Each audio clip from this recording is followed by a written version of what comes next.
Bismillahirrahmanirrahim. Assalamualaikum warahmatullahi wabarakatuh.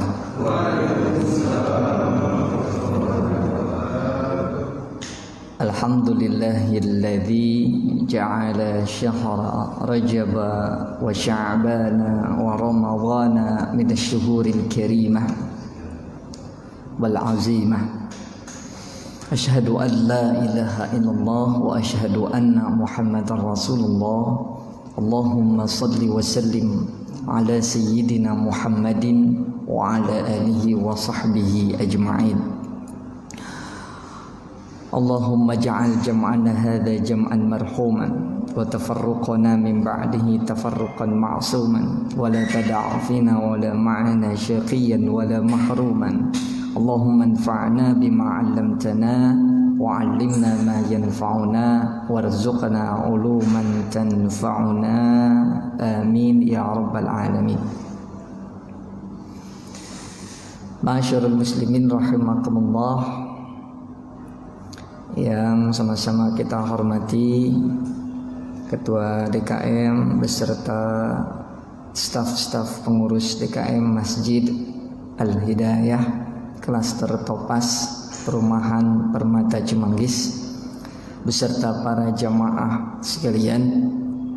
Mudah-mudahan kebersamaan kita di masjid ini mendapatkan keberkahan dari Allah Subhanahu wa taala. Semoga salat kita, zikir kita, ibadah kita, amal baik kita dikabul, diterima oleh Allah Subhanahu wa taala. Amin ya rabbal alamin. Alhamdulillah, pada episode bulan apa ini? Bulan Sya'ban ya. Bulan Sya'ban tanggal berapa? Tanggal 17. Gampang ya hafalinnya. Sebab kemarin Jumat nisfu Sya'ban. Jadi alhamdulillah sudah masuk ke tanggal 17 Sya'ban. Masya Allah. Sedikit lagi kita akan masuk bulan Ramadan. Mudah-mudahan dipanjangkan umur kita, disehatkan badan kita, dan bisa mengisi bulan Ramadan dengan memaksimalkan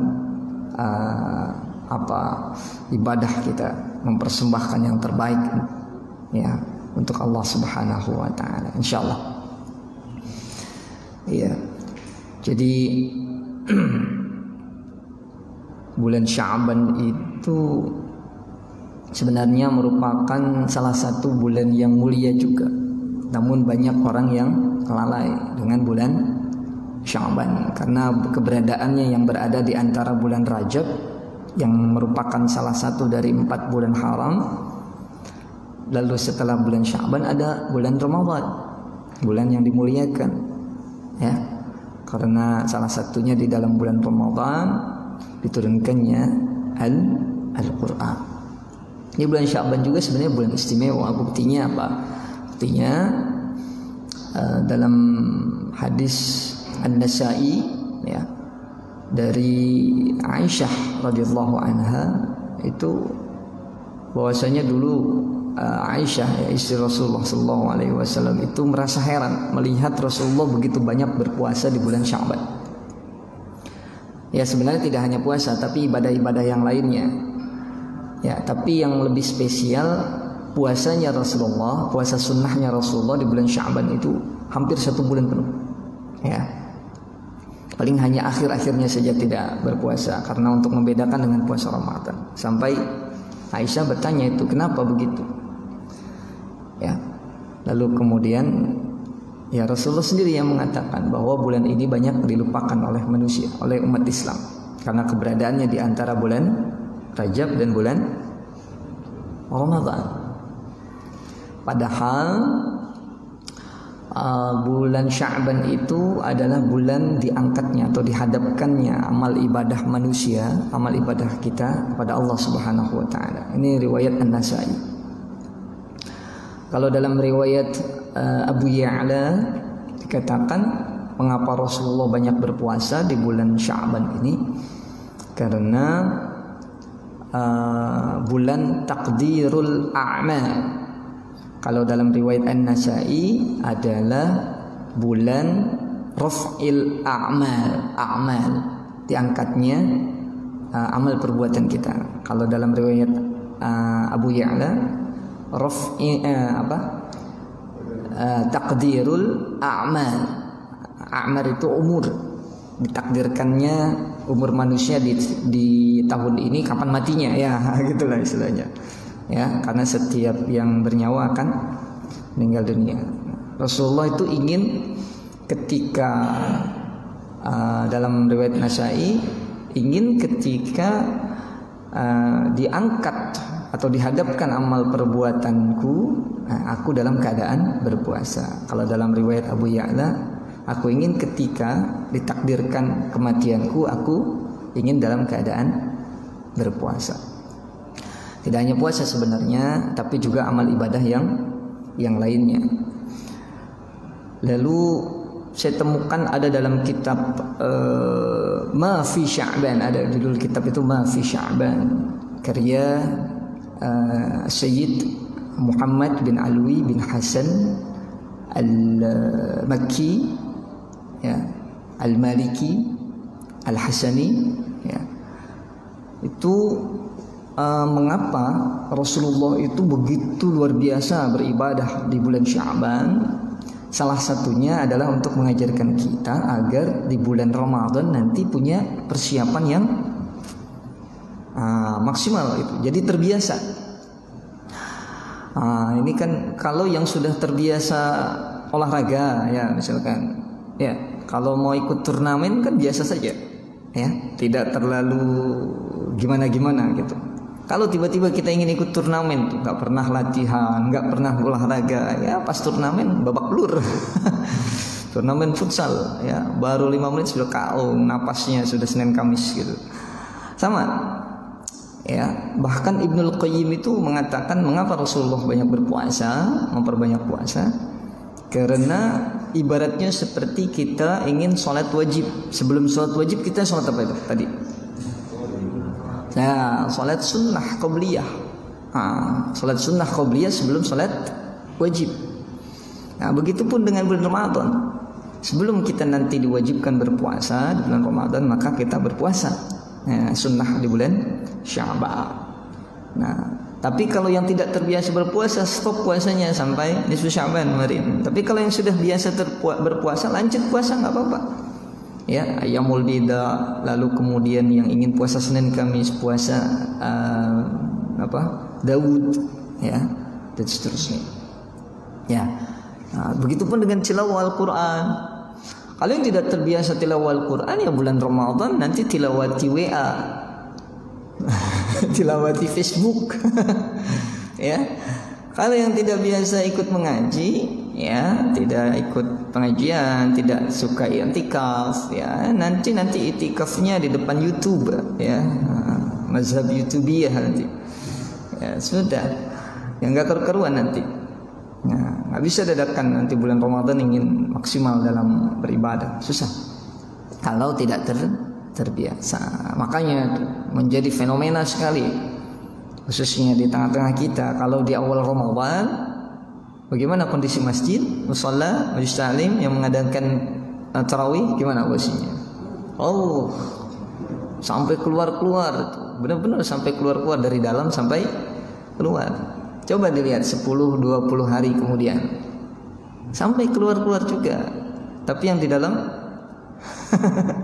ya keluarnya sampai keluar pasar, ya, pinggir jalan dan lain-lain, itu nggak ikut sholat. Nah itu karena stamina tidak kuat. Maka ada 3 persiapan kita untuk menjelang bulan Ramadan nanti, ya insyaallah. Apa itu persiapan? Apa? Jasadiah, fisik kita, ya. Ya minimal olahraga ringan lah, ya mudah-mudahan disehatkan badan kita oleh Allah Subhanahu wa taala. Lalu persiapan fikriyah, ilmu pengetahuan bagaimana tilawah Al-Quran yang baik, bagaimana sholat yang baik, bagaimana puasa yang baik, bagaimana tentang terkait dengan zakat dan lain-lain, ya. Sehingga bisa kita lakukan ibadah-ibadah tersebut sebaik-baiknya, persembahkan kepada Allah Subhanahu wa taala. Lalu persiapan apa? Qalbiyah, ya ruhnya juga, ruhiyah, Karena jangan sampai nanti kita tarawih, tilawah Al-Quran, lalu berpuasa, lalu nanti dengan sholat id dan lain-lain salah niat, ya. Kenapa ke masjid? Wah, nggak enak lah tetangga pada ke masjid, saya enggak, gitu. Nggak boleh begitu, ya. Karena menata niat itu penting, ya. Bahkan sampai Rasulullah bersabda 14 abad yang lalu bagaimana? Rubba sha'imin, atau dalam riwayat lain disebutkan apa? Kam min sha'imin laisa lahu min siyamihi illa al-ju' wal 'atas, ya. Tidak sedikit atau hampir-hampir saja ada orang yang berpuasa tidak dapat apa-apa di sisi Allah Subhanahu wa taala selain apa? Rasa lapar dan dahaga saja. Nauzubillahi min dzalik. Ya, jangan sampai begitu rugi-rugi itu, ya. Jadi ya mudah-mudahan, ya, dengan persiapan fikriyah, jasadiyah dan juga qalbiyah kita atau ruhiyah kita bisa memaksimalkan bulan Ramadan nanti, ya, dari sekarang persiapannya, ya. Mudah-mudahan salat kita, puasa kita, amal ibadah kita diterima oleh Allah Subhanahu wa taala. Sebelum kita lanjutkan pembahasan kitab Riyadhus Shalihin yang disusun oleh Syekh Al-Imam An-Nawawi dan juga syarahnya, yakni kitab Dalilus Shalihin.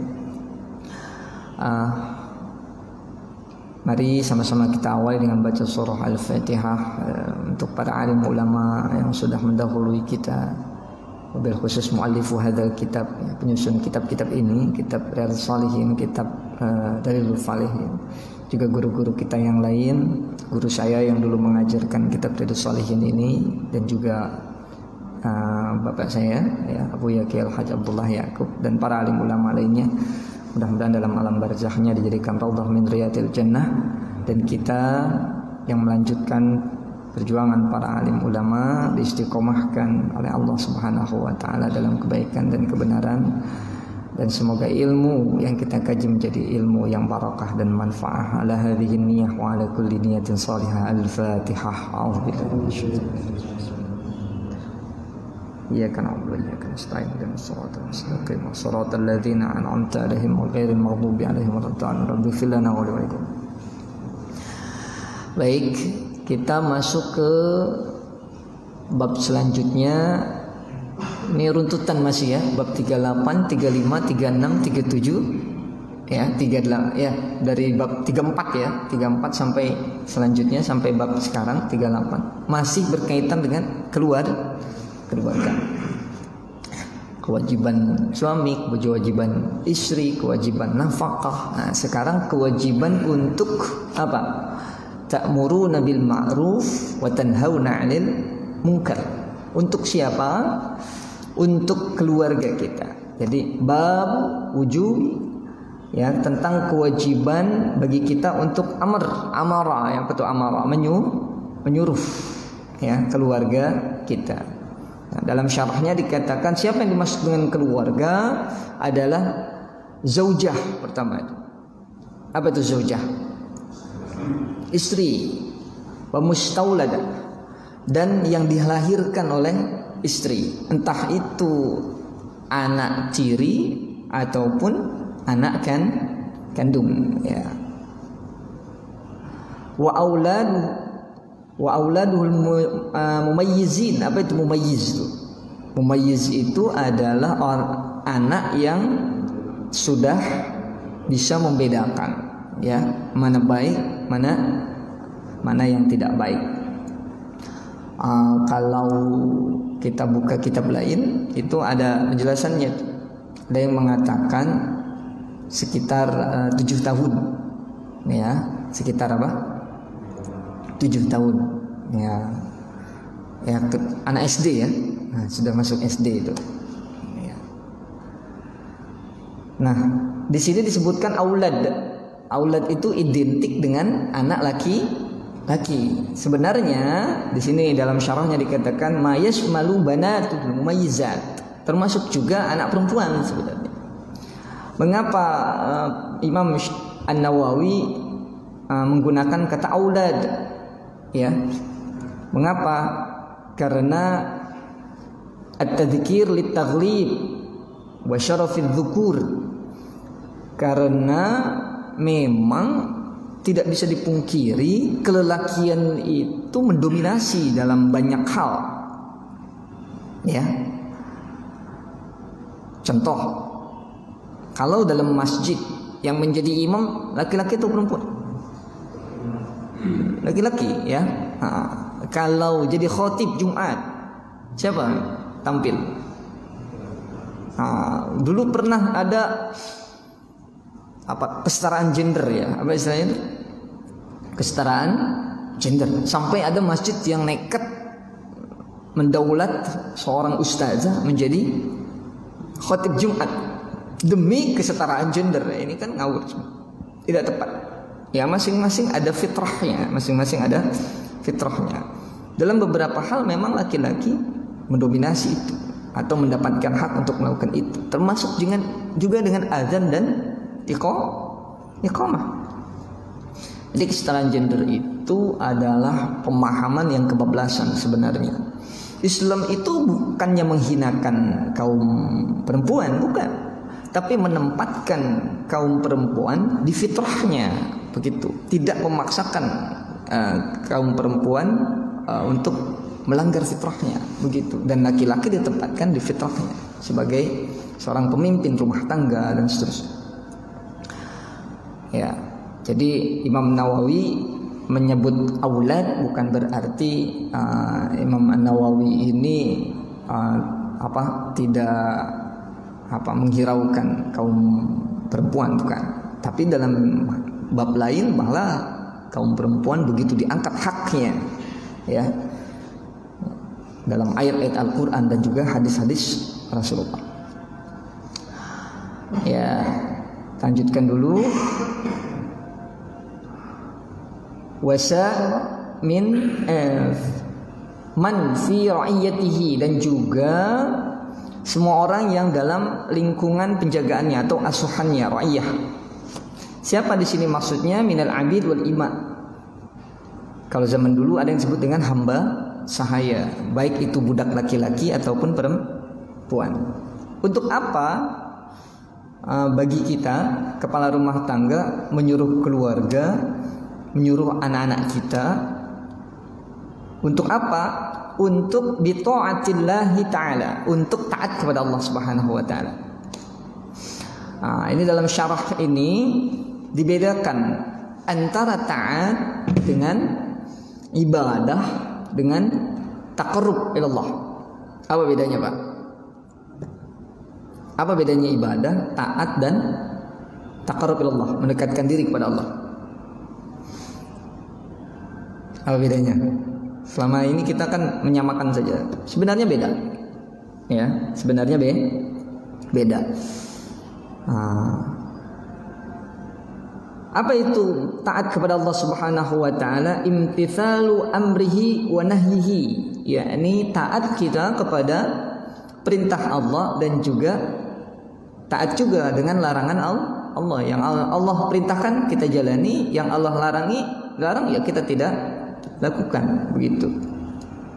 Wahia ghairul ibadah wal qurbah.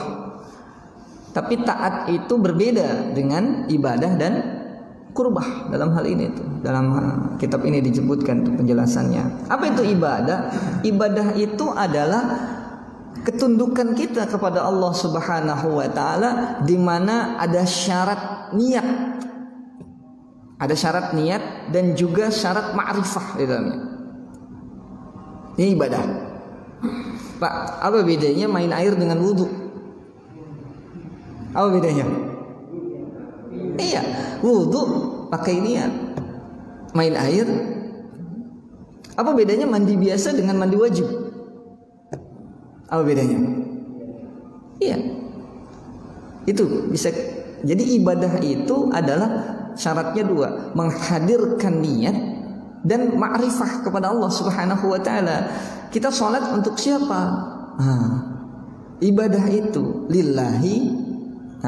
Inna salati wa nusuki wa mahyaya wa mamati lillahi rabbil alamin. Itulah ibadah. Lalu qurbah, taqarrub ilallah itu apa? Ya, apa itu taqarrub? Taqarrub itu adalah apapun perbuatan kita dalam rangka mendekatkan diri kepada Allah Subhanahu wa ta'ala, tapi tanpa niat, tanpa adanya niat. Nah, contoh apa perbuatan yang tanpa niat sebenarnya? Salah satunya ya kita kan bisa saja melakukan amal kebaikan tanpa perlu ada niat. Yang ngangkat sampah di jalan, saya niat angkat sampah karena Allah Ta'ala gitu, enggak, angkat sampah aja sudah ya. Atau melakukan amal-amal perbuatan lain yang punya potensi bisa mendekatkan diri kita kepada Allah Subhanahu wa ta'ala. Oke. Nah, kalau taat itu cakupannya lebih luas. Semua ibadah, semua yang bernuansa taqarrub ilallah itu semua adalah bagian dari taat kepada Allah Subhanahu wa ta'ala. Nah, gitu jadi cakupannya. Jadi kalau taat itu adalah amal perbuatan manusia yang dipersembahkan untuk Allah Subhanahu wa ta'ala tanpa ada kewajiban niat dan tanpa ada kewajiban ma'rifah. Gitu. Makanya anak kecil itu ketika kita suruh sholat, kira-kira dia ngerti nggak niatnya tuh? Ayo, masih kelas 1 SD atau masih TK, nggak masalah. Dia sholat, dia nggak ngerti ma'rifah pada Allah, ya nggak bisa khusyuk, nggak bisa niatnya, nggak bisa apa, ya boleh tidak? Tidak masalah. Yang penting dia taat, gitu. Paham ya Pak ya bedanya ya? Karena kalau ibadah kan niatnya harus mantap dan sholatnya karena Allah. Bedanya kan gitu. Harus hudurun niyah, ada niat, ada ma'rifah. Lah anak kecil kita paksa kayak gitu kira-kira bisa nggak? Nah, kamu itu harus khusyuk. Baru kita tinggal lari-larian dia. Bercanda sama temannya. Karuan gimana bisa khusyuk dia? Ya. Kehadiran niat dalam hatinya pun belum tentu untuk anak-anak kecil. Yang penting dia taat dulu gitu. Nah, ini maksudnya itu. Ya, maksud dari tema ini adalah kita menyuruh anak-anak kita untuk taat kepada Allah Subhanahu wa ta'ala. Ingat definisi taat tadi? Ya, kalau ibadah harus dihadirkan niat dan ma'rifah. Kalau taqarrub ilallah tanpa niat tapi harus dengan ma'rifah, melakukan karena Allah Subhanahu wa ta'ala. Nah, kalau taat, yang penting taat tanpa niat, tanpa ma'rifah.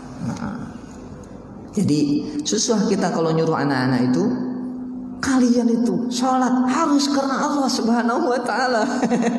Ya belum nyampe dia, ya belum nyampe. Yang penting sholat sajalah dulu gitu. Yang penting cinta masjid dulu ya, daripada cinta YouTube ya, Mobile Legend. Nah, kan repot lagi kita ya. Kamu baca Quran itu harus karena Allah Subhanahu wa ta'ala. Anak kecil, yang penting dia baca Quran, mau ngaji gitu, nggak masalah. Baik. Dan juga apalagi ya, melarang mereka dari tidak taat kepada Allah Subhanahu wa ta'ala. Ya. Kan Allah sudah memerintahkan banyak hal yang harus kita lakukan. Maka kita pun menegur ya keluarga kita, anak kita kalau tidak menjalankan perintah Allah itu. Ya. Lalu kemudian mendidik, takdib. Mendidik mereka ya. Bagaimana mendidik mereka itu? Ya. Ma la yanbaghi, mendidik anak, mendidik keluarga dengan yang di luar, atau yang di luar apa? Di luar had wala ta'zir. Apa itu bedanya had dengan ta'zir? Had itu seperti orang berzina dalam Al-Quran, dia apa itu? Surah An-Nur, az-zaniyatu waz-zani fajridu kulla wahidin minhuma mi'ata jaldah. Orang yang berzina baik laki-laki atau perempuan maka dicambuk sampai dengan 100 kali. Ini kan had namanya. Kalau yang membunuh apa itu? Kalau membunuh dengan sengaja, an-nafsu bin nafsi, ya, nyawa balas nyawa, hukum mati. Kalau pencuri bagaimana? Asyariku wasyariqatu faqta'u aydiyahuma, dipotong tangannya. Itu namanya had. Itu namanya apa? Hudud. Bukan dalam rangka itu mendidiknya. Ya. Wala ta'zir. Ta'zir itu seperti penjara. Ya, orang tua memenjarakan anaknya di rumah. Enggak, bukan itu. Jadi yang dimaksud dengan ta'dib di sini adalah yang bukan termasuk had dan juga bukan termasuk ta'zir. Karena had dan ta'zir adalah hak wewenang, kalau dalam di kita adalah hak wewenang aparat, ya, aparat hukum, penegak hukum, bukan wewenang kepala rumah tangga, bukan. Tidak boleh itu, ya. Anak dicambuk misalkan sampai 100 kali karena, atau sampai 80 kali karena mabuk misalkan. Nah, itu bukan wewenang kita itu. Ya, tapi wewenang aparat penegak hukum. Ya, kalau pakai hukum Islam. Ya. Kalau pakai hukum Islam misalkan, wah anak saya membunuh, ya udah saya bunuh aja karena nyawa balas nyawa. Nggak boleh. Itu tidak boleh. Kalau pakai hukum Islam, ya nggak boleh juga. Bahkan di negara pun nggak boleh, gitu.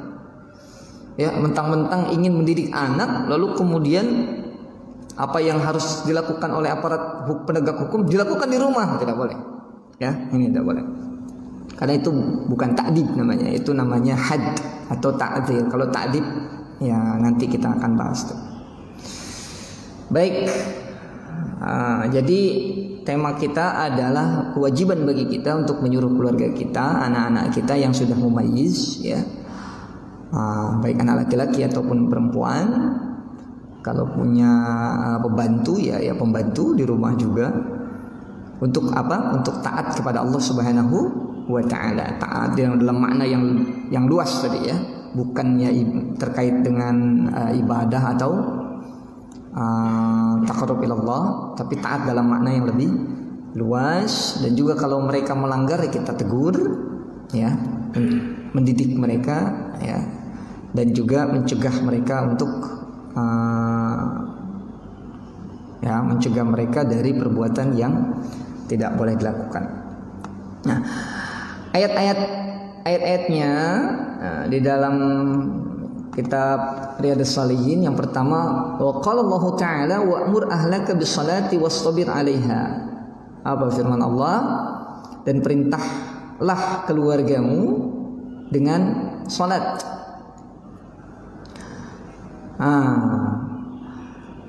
Ada dalam tafsir atau penjelasan Imam As-Suyuti dalam kitab Al-Iqlil, ya. Bagaimana itu?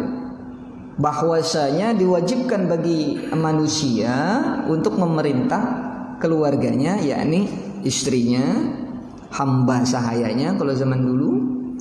Ya, kalau di zaman sekarang memang beda, ya, antara hamba sahaya dengan pembantu. Dan juga keluarga besarnya untuk apa? Bittaqwa wa ta'ah, untuk bertakwa kepada Allah dan taat kepada Allah Subhanahu wa Ta'ala. Khususan as-shalah, wabil khusus masalah salat. Bukan berarti hal-hal lainnya itu tidak penting, bukan. Tapi memang salat menjadi pondasi untuk amal ibadah kita umat Islam. As-salatu imaduddin, faman aqamaha faqad aqamaddin, wa man tarakaha faqad hadamaddin. Nah, ini salat itu tiang agama. Ini kalau tiangnya dihancurkan satu, ya rubuh ini masjid. Begitu. Ya, awwalu ma yuhasabu bihil 'abdu yaumil qiyamati as-shalah. Yang nanti pertama kali dihisab amal perbuatan manusia itu adalah salatnya. Fa idza salahat sairu amali wa idza fasadat sairu amali. Ya, kalau salatnya beres, alhamdulillah. Yang lain mengikuti. Innas salata tanha 'anil fahsya'i wal munkar. Kalau salatnya baik, ya, berkualitas, maka ibadah yang lainnya dia akan tercegah dari perbuatan keji dan munkar. Oh, masya Allah, fadilah salat itu luar biasa. Maka wabil khusus, kata Imam Asyuyuti, khususon as-shalah. Sehingga Allah langsung yang memerintahkan, wa'mur ahlaka bis-shalah wastabir 'alaiha, dan bersabarlah atasnya. Jangan baru nyuruh anak sekali subuh nggak mau, digamparin anaknya itu. Ya, ada nanti aturannya ada. Jangan nggak boleh ya, disiksa, tidak boleh. Nanti ada aturannya yang boleh dan tidaknya dalam hadis. Ya, jadi sabar juga. Istri tidak mau pakai jilbab, dijambak rambutnya.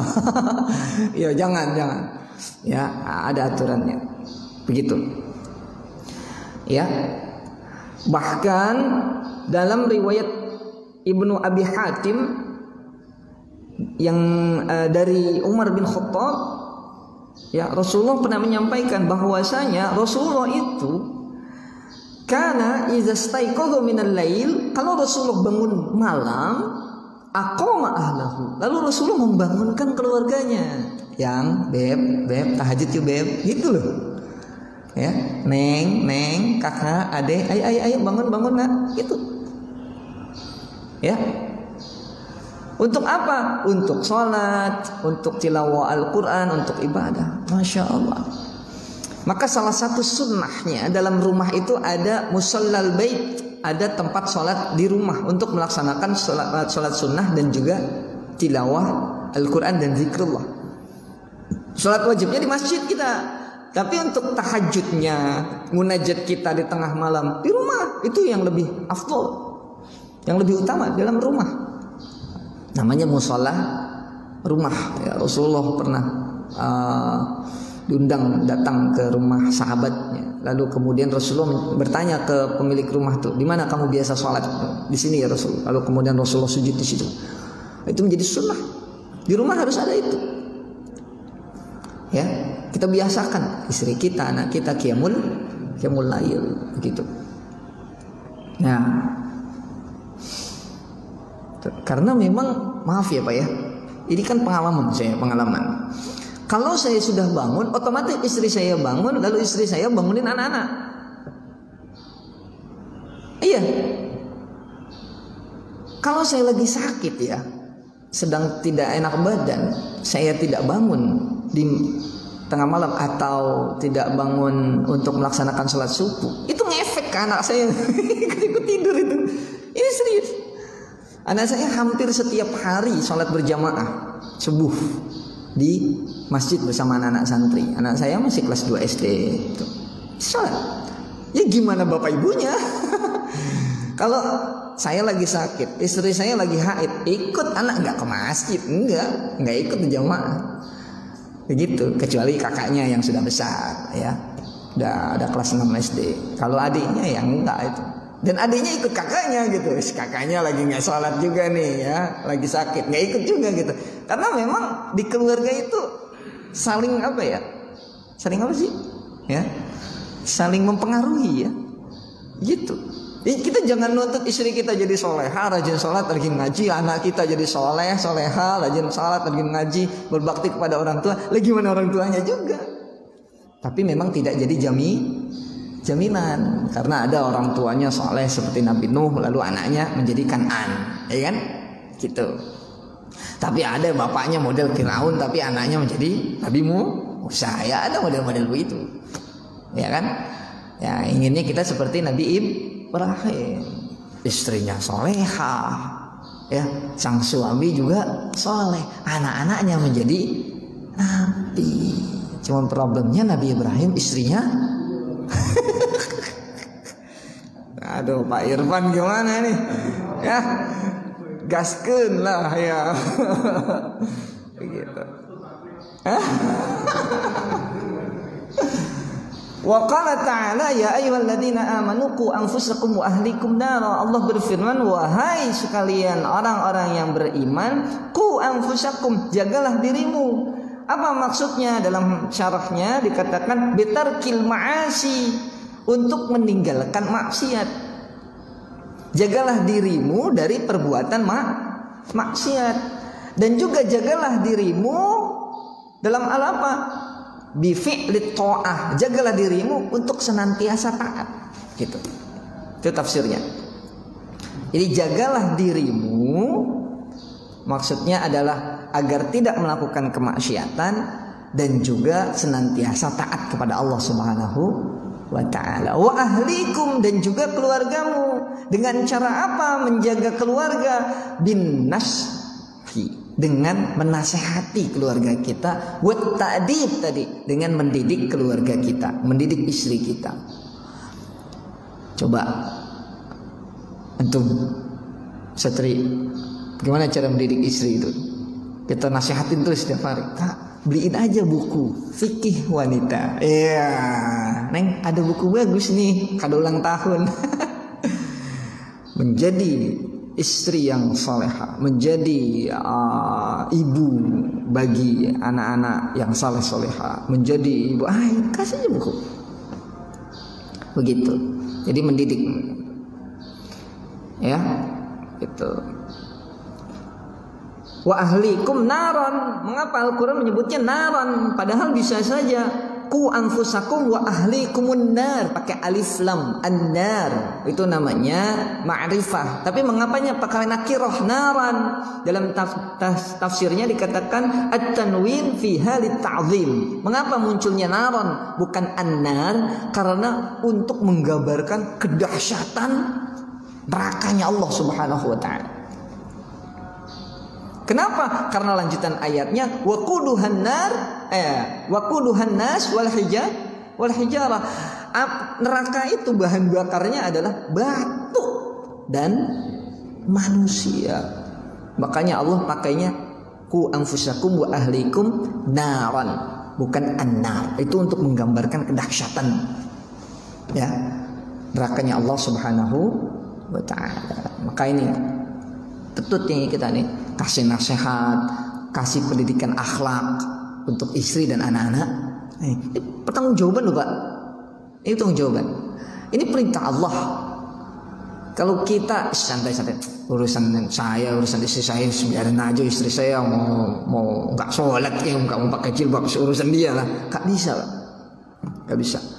Anak saya susah, susul sholat susah, ngelawan terus. Udahlah biarin lah, nyungsep situ lah, mabok-mabokan sana, biarin saja. Gak bisa Pak. Ku anfusakum wa ahlikum nara. Kita jaga diri kita dan juga keluarga kita dari perbuatan maksiat, dan juga untuk senantiasa taat kepada Allah Subhanahu wa ta'ala. Ya namanya manusia, kadang sekarang benar, kadang besok kagak. Nah ketika kagak benar itulah kita ingatkan. Gitu ya. Begitu. Bahkan ya saya salah satu kecenderungan anak sekarang kan gadget ya. Bahkan saya juga bikin treatment untuk anak saya yang nggak bisa Pak. Anak sekarang dilarang gadget nggak bisa. Oke, sekarang di rumah dia nggak main gadget, dia main ke tetangganya, dia main ke sepupunya, sama gadget juga. Maka yang ada kita arahkan mereka. Salah satu treatment yang saya lakukan ke anak saya, boleh main HP, tapi syaratnya hafal Al-Quran 5 baris. Kalau hari ini hafal 5 ayat Al-Quran 5 baris dan murojaah hafalan besok, boleh main HP. Ya lumayan kan, sehari 5 baris Pak. Treatment Pak. Abi pinjam HP, ayo start hafalan dulu gitu. Nggak jadi dah. Gitu Pak. Iya. Ya treatment uminya lain. PR udah kerjain belum? Gitu. Udah belajar buat besok? Oh iya dia belajar ya, semangat. Udah Umi coba dites. Bisa jawab, baru dikasih pinjam HP. Begitu Pak. Treatment. Jadi simbiosis mutualisme gitu. Ya. Ya mendidik anak dengan cara kita lah. Ya, dengan cara kita, dengan sebaik-baiknya. Ya kita larang main gadget susah, nanti dia malah ngaco main dengan HP temennya yang lebih parah nanti. Ya, malah nggak betah di rumah, malah jauh dari kita. Kalau justru kayak begitu kan dia malah PDKT sama kita, deketin baik-baikin uminya, abinya biar dikasih pinjam HP. gitu. Ya, tapi tetap kita batasi yang boleh apa ditonton. Kan sekarang ada YouTube Kids ya, YouTube Kids ya. Atau kita kasih tontonan-tontonan yang bisa gairah keislamannya, bisa belajar dan seterusnya. Bagaimana dengan hadisnya an Abi Hurairah radhiyallahu anhu qala, suatu saat ini hadisnya panjang sebenarnya tapi disingkat oleh Syekh Imam An-Nawawi. Jadi suatu hari Rasulullah itu sedang membagi-bagikan sedekah. Lalu kemudian cucu beliau namanya Hasan bin anak siapa Hasan? Ali ya, bin Abi Thalib. Ya namanya cucu Nabi yang masih kecil itu, masih kecil. Lalu makan kurma sedekah. Padahal kurma sedekah boleh dimakan enggak, Pak? Boleh enggak? Boleh lah, namanya juga kurma sedekah gitu. Dimakan sama Ali, dimakan oleh anaknya Sayyidina Ali, siapa namanya? Hasan. Lalu kemudian Rasulullah melihat. Lalu kemudian apa? Bagaimana reaksi Rasulullah? Ilmi dia. Gitu. Disuruh muntahin, Pak. Disuruh muntahin. Coba kalau kita anak kecil, ya dia makan, udah biarin aja gitu ya. Ya biarin. Kenapa? Kata Rasulullah, "Amma alimta anna la na'kul sadaqah." Bani Hashim, keturunan Rasulullah itu tidak memakan sedekah, tidak menerima zakat. Iya. Karena zakat itu kalau kita kembali kepada definisi zakat itu kan sebenarnya apa? Kotoran. Yang kotor dari harta manusia dibersihin gitu. Ya, dibersihin. Masa sih Rasulullah beserta keturunannya makan sesuatu yang kotor? Padahal halal buat kita, tapi tidak untuk keluarga Rasulullah. Sebegitu disiplinnya Rasulullah untuk keluarganya. Disuruh muntahin, Pak. Hadisnya tuh gitu loh. Kalau baca syarahnya itu panjang nih sebenarnya, itu ceritanya panjang tuh. Ya. Jijik itu. Padahal kita biasa makan hasil sedekah dari orang lain ya. Kita biasa itu ya. Masya Allah, itulah Rasulullah mendidik keluarganya betul-betul itu dengan serius itu. Nah ini syarahnya panjang sekali, ini udah jam 6 kurang begitu ya. Nah langsung nih ke hadis yang lain ini.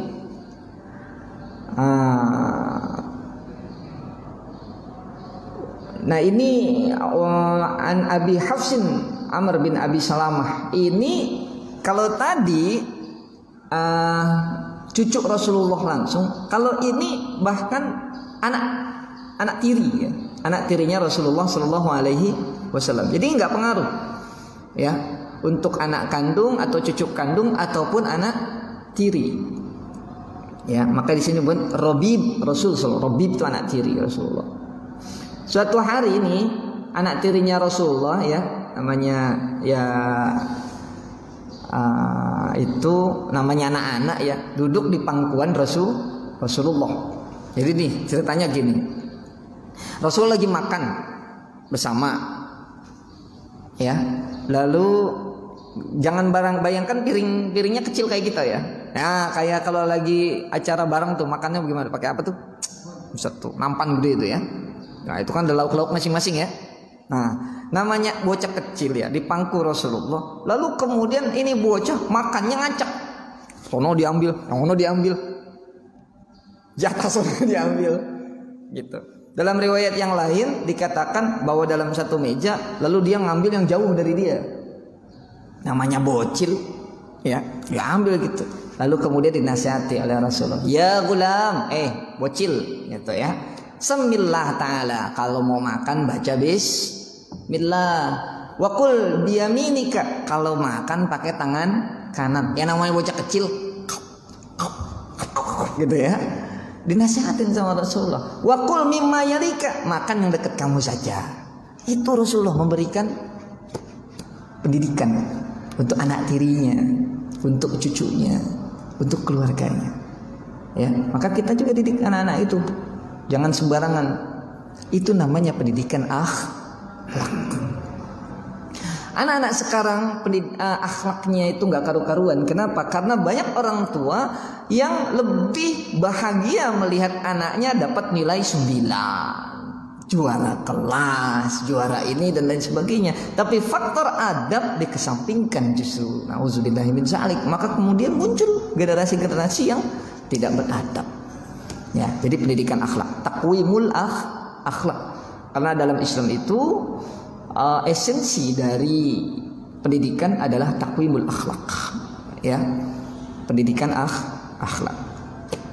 Nah, ini juga hadis yang sudah pernah kita bahas, kullukum ra'in wa kullukum mas'ulun an ra'iyah. Setiap kita adalah penggembala, di mana kita akan mempertanggungjawabkan gembalaan kita. Sehingga ada ulama yang mengartikan setiap kita adalah pemimpin dan kita akan dimintakan pertanggungjawaban atas kepemimpinan kita. Ya.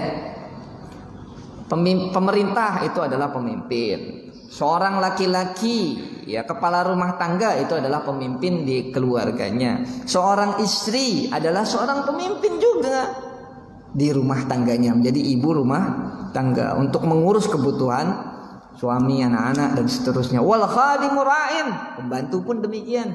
Dia adalah pemimpin untuk mengatur, ya, kebutuhan sayyid, ya, tuan rumahnya.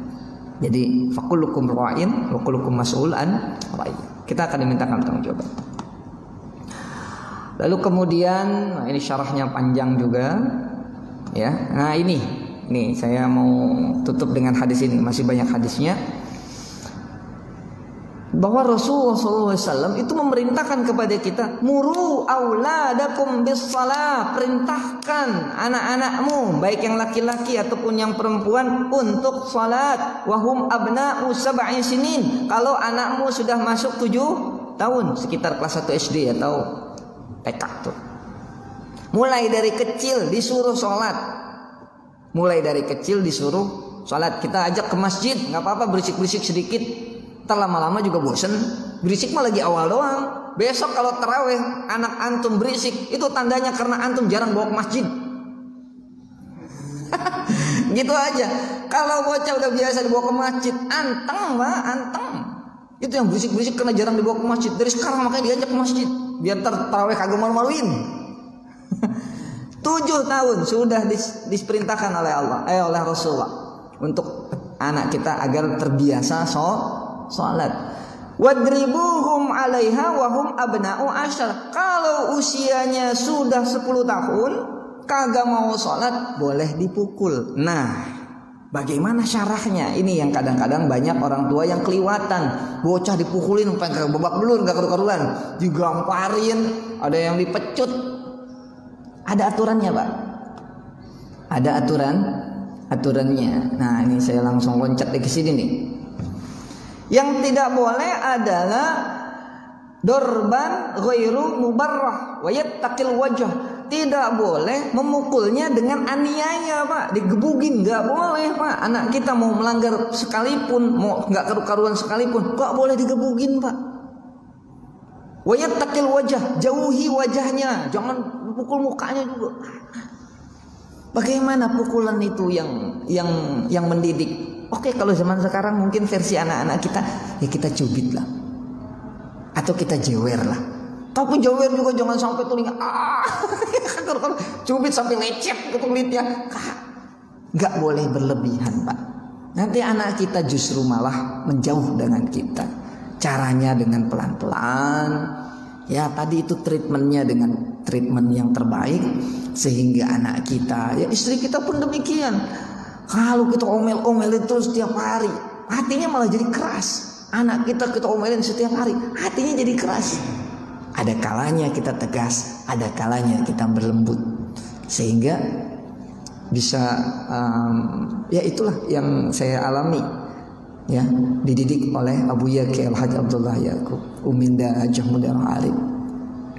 Insyaallah mendoakan kami itu tidak pernah putus Pak. Dari mulai tahajudnya nggak pernah putus, duhanya nggak pernah putus. Dan kalau ngisi majelis taklim selalu saja minta doa untuk anak-anak kami gitu. Jadi memang kami termotivasi untuk bisa melakukan yang terbaik karena memang contohnya ada. Ya gimana gitu, kebangetan banget kan bahasanya gitu. Ya kalau orang tua nggak pernah putus tahajudnya, duhanya, ya minimal jangan bolong-bolong kan gitu. Minimal jangan kagak sama sekali. Nah kalau orang tuanya tahajud kagak, duha kagak, sholat jamaah kagak, pengen punya anak soleh solehah, aduh, masya Allah. Ya, ada yang merokok di sini, ada yang merokok. Kalau antum menganggap rokok itu baik, kasih rokok antum ke istri. Kan gitu. Giran anak ngerokok diomelin. Kamu masih kecil ngerokok. Lah, gue akan yang nyuruh. Kakak kapan nyuruh? Lah itu nyontohin. Kacau sudah. Kacau sudah. Anak kecil ETK SD udah ngerokok. Jadi yang dikit dibosen rokok. Coba yang lain yang lebih dasar dari rokok. Lah, tambah puyeng kan kita. Allahu a'lam bishawab. Mudah-mudahan ya keluarga kita menjadi keluarga ya yang dijaga oleh Allah Subhanahu wa taala. Amin ya rabbal alamin. Jam 6 lewat kan. Ada pertanyaan enggak? Silakan.